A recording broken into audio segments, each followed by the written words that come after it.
For those who live in cities, and certainly for those who commute in them, electric vehicles are a very desirable option. But one of the primary issues with them is cost.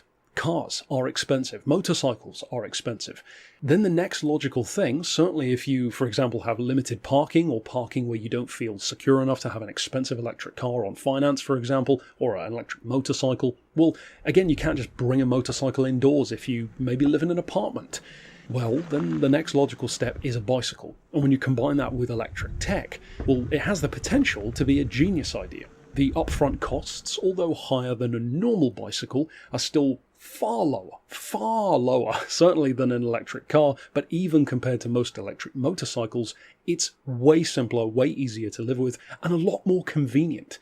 A bicycle is much smaller and lighter, even compared to a motorcycle, so you can bring it indoors, you can chain it up more easily, get through tighter spaces, and even just maneuver through traffic much more easily. And with that in mind, I'm reviewing something a bit different. This is the Eleglide Tankroll, and this was actually provided to me by Geekbuying.com. So as I always like to give a thank you to the garages who provide cars for reviews, etc., that is the thank you and the shout out for them. Of course, if you want to check out the other bikes that they've got, or check out further specs beyond what I talk about in the video, of course there's a link to that down in the description. But for now, we're going to talk about what this bike is like. What's it like as a bike without the electrical assistance? What's it like with the assistance helping you ride? And what's it like under a quote-unquote kind of scooter mode or a motorcycle mode where you just use the throttle with no pedal assistance at all? What's the battery range? How long does it take to charge? How heavy is the bike? We're going to talk about all of these important things, as well as, of course, costs. So first things first, let's talk about the costs.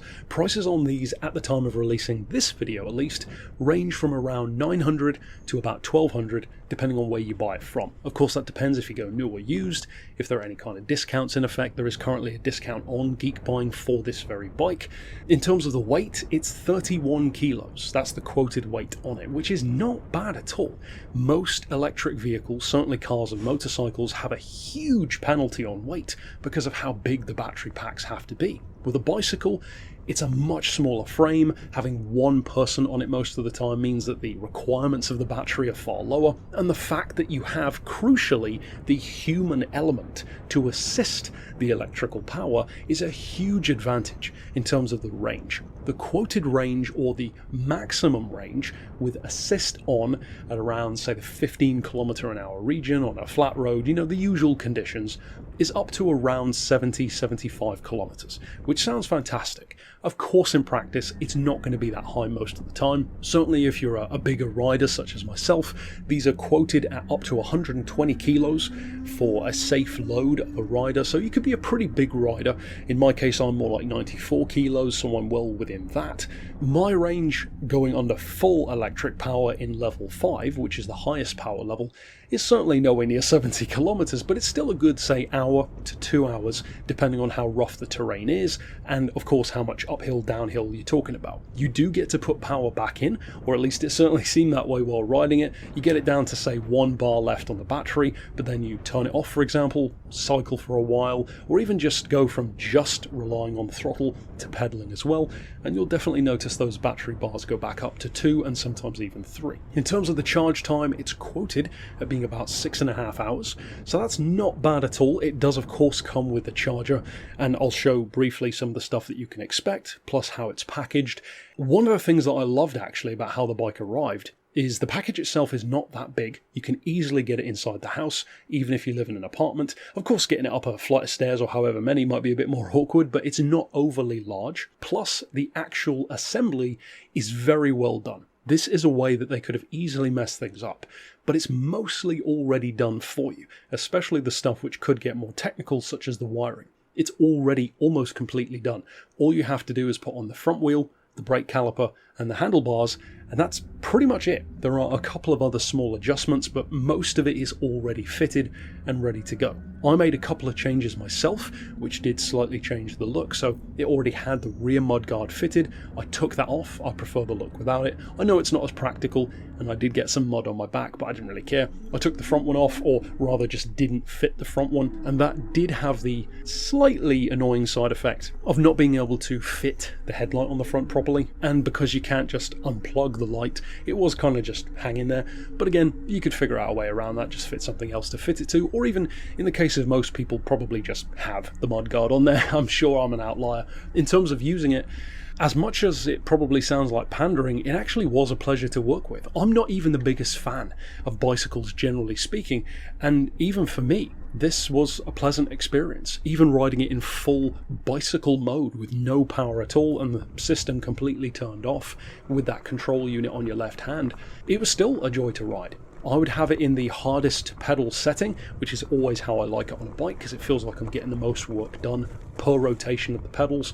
And because of those big balloon tyres, which come fully pumped up already, again, the bike feels like it's pretty much ready to go. The battery already had 3 out of 4 bars charged and ready to go. It really does feel like they tried to package the bike in a way that makes it feel like you don't have to be sitting around for 6 hours to charge up the battery, put in all these plugs and switches and leads together and putting the chain on and all of this nonsense that you really shouldn't have to. Well, you don't. They've done it for you. It comes with the tools you need. I will admit I used a couple of extra tools just to make life a little bit easier. In particular, when tightening up the front wheel, I opted to use a couple of my own spanners instead of the smaller one that they provided, just because it was easier to do. Aside from that personal preference, you pretty much got everything you need though. Of course, the instruction manual, they threw in the free quote-unquote throttle control as well, which I installed on the right, as you can see me using in the video. And to me, that makes sense. You shouldn't be packaging and selling something to people where it immediately feels like they're opening up a Meccano set before they can even go to work. The fact that it is mostly done, and the only reason why you have to do any of it is to make the package that much more practical in terms of size, that was great, because to me that set the precedent for how I felt about the rest of the time. It shows how far a bit of extra thought can go, and I appreciate that from the company. Now, these bikes are well reviewed, very well reviewed online, so I'm not necessarily saying anything that anyone else probably isn't, but the fact is that sometimes something is just that good, and I think that this one is. Certainly for its budget, its performance is quoted at being up to 25 kilometers an hour. The very first thing that I did though after reading the instruction manual, which of course you should always do, is immediately went into the settings and removed the limiter, which means you can do more like 32 kilometers an hour. It's a 740 watt bike. The battery is rated at a 10 amp hour, and it's putting out some pretty decent torque as well, 57 Newton meters. And as I said, with a charge time of 6.5 hours, it means that the time between potentially even fully using the battery, if you don't pedal at all, well, even as a daily rider for a commute, you can easily charge that up, and it's not going to cost you even as much as an electric motorcycle or a car would. So even compared to them, it's more efficient. So not only is it cheaper to buy to begin with, it's cheaper to live with as well. And even though I didn't fully deplete the battery, it's actually recommended in the book that you don't do that. And if you are going to store the bike and not use it for a while, you should charge the battery up to around 50% and then leave it that way, but also check on it every so often. The fact that you can remove the battery makes that a lot easier as well. For me, as I said, it was more like maybe an hour and a half, 2 hours perhaps, of mostly throttle-only riding. You'll see the majority of that. And I wasn't riding in ideal conditions. I had a lot of resistance from the terrain, riding through fields, riding through literal high grass or wheat on occasions, uphill sections, over gravel. I was giving the bike a proper workout in terms of the real conditions it should be in. Not necessarily jumping it over stuff, but I feel like for most people, you will at least want it to do what I was doing here. A mixture of tarmac, some off-roading, to really feel what it can do in an all-round sense. In terms of size, well, even for me as a taller rider, I'm 190 centimeters, and for me, it was easy to ride. It was not any problem at all. I already mentioned earlier on, it's just over 30 kilos, which is not much of a penalty to pay. I actually lifted it over a couple of countryside gates occasionally because it was simpler than undoing the chains and opening them.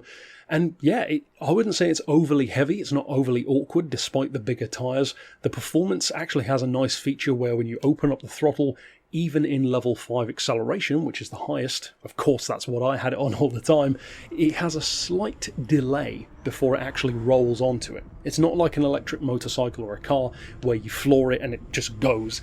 It has a bit more of a safety net for you. So if you were to accidentally open it up, which is easy to do, especially if you're not used to riding something like this, it's not going to immediately run away from you, even in the highest power level. It has a couple of seconds roll on, so it does give you that warning, and with that nice electric motor sound as well, you know exactly when it is or isn't being used, regardless of if it's in full power mode or assist mode. In terms of handling the bike, well, I already mentioned the weight. Its size is not bad at all, 26-inch wheels. The frame itself is quite compact. I love the design in terms of how sleek the battery is. It integrates really well. You can tell what it is if you check it out, obviously if you hear it, but if you look at it even at a quick glance, you can kind of see it's probably an electric bike, but it integrates it in a very nice way. It's sleek, it's a great looking machine, lovely tyres. Of course I love the white lettering as well, like I did on one of my cars.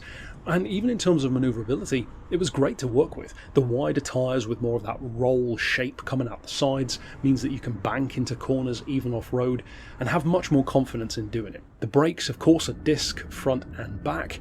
And ultimately, if it seems like I have nothing but good things to say, well, that's actually true, because as boring as it sometimes is to talk about a machine like that, it actually is just that good. And I think the fact that it does all of that for the 900 to 1200 pound range just makes it that much better. Ultimately, if I had to pick out one thing that I thought was going to be a problem, it ended up not being at all. It was actually going to be the seat. The seat looks very small and feels very hard initially, but it's not. When you're actually using it, I personally like to stand up and ride quite a lot. It certainly makes more sense in a city setting. You get seen more, it's easier for maneuverability, but even if you sit down, it's not bad. It's actually more comfortable than it looks, more comfortable than a smaller seat typically would be, and I do think that a lot of that is helped, of course, by the suspension. There's about 80mm of travel on the front forks, but of course it's helped by the bigger tyres as well. So across the board, I found this to be a very impressive machine, and although I'm not going to go into an in-depth comparison of how the specs, the performance, the power, the price compare to every other bike,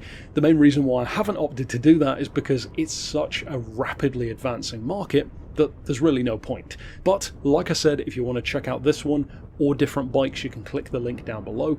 And yeah, my verdict is it's a pretty fantastic alternative. It's a lot cheaper than electric cars or bikes, far more maneuverable. In cities, first and foremost, it makes a whole lot of sense to have a vehicle like this, but even in, say, the countryside, which is more where I'm based, as you can tell, it's a very nice alternative to just having a mountain bike.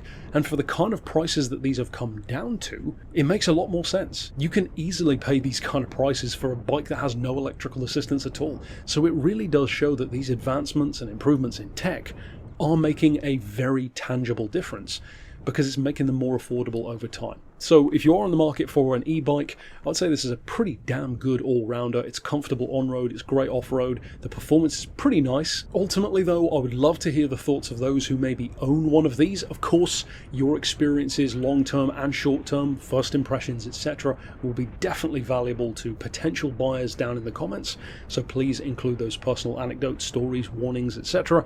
And once again, special thanks to Geekbuying for providing the bike. But until next time, I'll see you then with more, and for now, as always, thanks for watching.